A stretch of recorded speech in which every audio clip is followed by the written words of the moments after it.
we now have an energy mix for the country, and that is important. We seek to achieve 30% of renewable energy by the year 2030.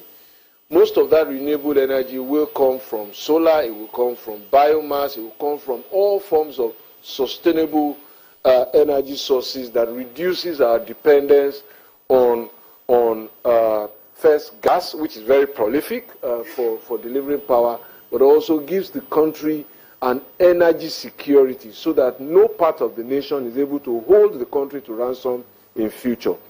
And the first signs of that journey is the 1.2 megawatt solar power in Abuja to power the waterworks. So that waterworks is now off PHCN. It's solar driven.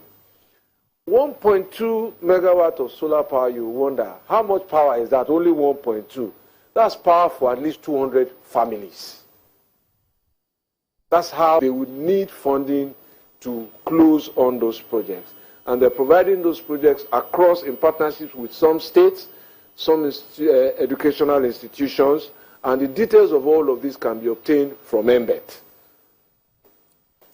Then, of course, Jeba hydroelectric power plant is also planning, and Kainji, to add solar components to their hydro capacities. What this means really is that it brings to the fore the vulnerability of each source of energy, whether it's hydro, whether it's coal, whether it's solar, whether it's wind. They are not prolific all year round, all time round. So you always need to have a balance. So these are projects that are likely to benefit from, or that make themselves now eligible for consideration of this kind of bonds. We want to build efficient houses that you can live in without putting on the light bulb during the day. They save energy.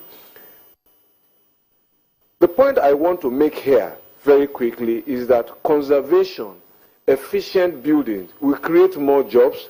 They will commend themselves to more opportunities to participate in this kind of funding, because they're going to challenge our scientists to begin to make sensors, switches, develop apps that help us conserve energy where people are not present, switch off appliances, put them in energy safe mode, and so on and so forth.